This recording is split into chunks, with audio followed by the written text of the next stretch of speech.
nandito kami dito sa Batasan dahil dito yung huling pagkakataon na ginawa namin para doon sa filing ng impeachment case. Nakita niyo naman, kasama ko rin dito yung mga kasama ko doon.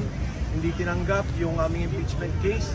At ngayon, hindi namin alam at mukhang moro-moro na yung magiging proseso na gagawin nila. Pag-iisipan pa rin namin naman yung naging desisyon ng Korte Suprema para final na magkaroon kami ng hakbangin kung anong gagawin natin. Etong aming pagkilos ngayon, dapat ito impeach BBM. At patuloy pa rin namin panawagan ngayon ang resign BBM. Nakikita namin na hindi na maganda ang palakad sa ating bansa. Masyado nang bumagsak ang ating ekonomiya, masyadong ginarapal ang ating pondo sa korupsyon. At patuloy yung hinaing ng taong bayan na naghihirap sa ilalim ng administrasyon ni Bongbong Marcos. At saka I'd like to bring in this demand, no? Alam naman natin si Marcos may sakit. And yung tuberculosis is a very serious disease. Under the Constitution, Article 12 ng executive power, the President is obligated to tell the people his condition, no? Being a serious sickness, he should inform the public of his present state of health. And under that same provision, the Chief of Staff, the Head of the Cabinet for Security and for Foreign Relations are also obligated to see to it that they will be able to check on the health of the President. Kasi there are rumors that baka nagkaroon siya ng apart from yung sinasabi nilang tuberculosis, baka mayroon siyang colon cancer. Mayroong mga iba-ibang sinasabi. So para mabasbasan ang taong bayan kung ano talagang real state of health of Marcos Jr., dapat he should follow the Constitution and expose and tell the people his real conditions at the moment. Tama yun si dating Congressman Jing Paras.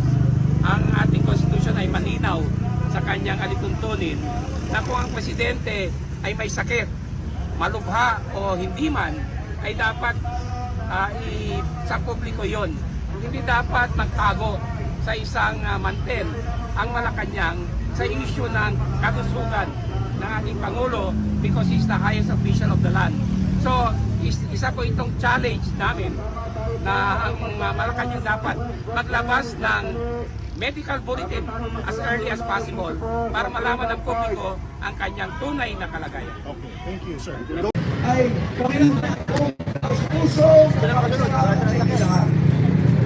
pero may panawagan po tayo mga kabayan na base sa ating salitang batas.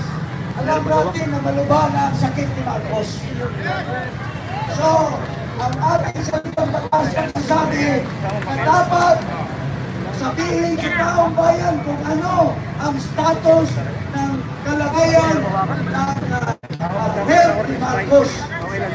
Kasi maraming kwento na terminal na daw. Kaya mamanawagan tayo at ipatuloy natin ang laban namin. Hindi na tinanggap ang impeachment complaint natin na nandoon 10 charges na corruption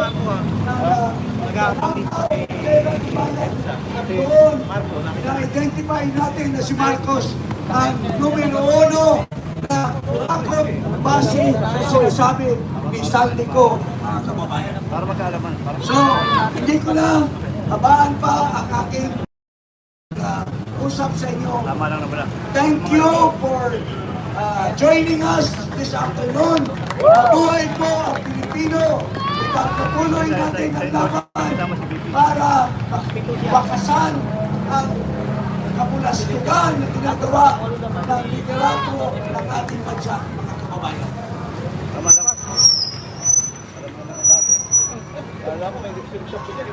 Maraming salamat. sa National Convener ng Katipunan ng mga mamamayang Pilipino, kampilan dating Congressman Jing Paras. Hindi na natin pahabain pa ang ating programa, mga kababayan. Maraming salamat sa mga sumama. Duterte Riders Team Philippines, Duterte Riders Support Group, at lahat ng mga sumama pa. At nandito rin ang grupo ng buong mga iba't ibang organisasyon sa ilalim po ng Philippine Alliance for National Accountability. Sa panghuli po, samahan nyo at siyempre ang Muslim Alliance of the Philippines at iba pang mga grupo. Hindi ko na po isa-isahin. Pwede po ba natin itaas ang ating kabaho bago tayo mag-alisan sa lugar na ito bilang panimula ng ating panibagong sigla. Kay sarap mabuhay sa sariling bayan kung walang alipin at may kalayaan. Ang bayang sinisil bukas ay mabangon din. Ang silang ay pupulang sa tigas ng paglaya. Samahan nyo na lahat. Ibon mang may layang lumipad, kulungin mo at umibiglas. Bayan pa kayang sakdal tilag, ang di magdasang makaalpas. Pilipinas kong minumutya, bukod ng luha at talita. Ating akita, makita kang sakdal laya. Si Marcos ay malubog na at yan ay magaganap. Lalo na kasaysayan po yan. Siya na mangyayari yan. Mabuhay po tayong lahat at abangan ang susunod ng mga pagkilos. Maraming salamat. Nag-ingat sa pagkain natin.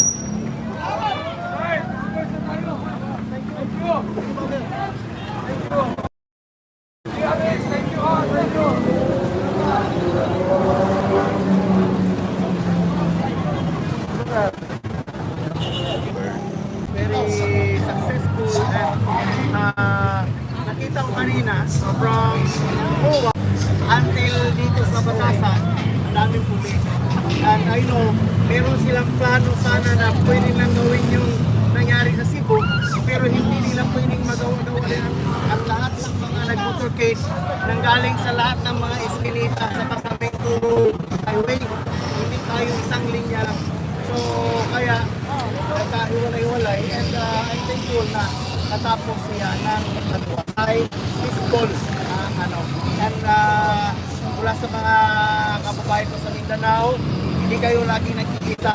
Baka dito, si King Belimac, dapat sa EDSA man yan, sa Batasan man yan, o sa alok-palok ng Pilipinas.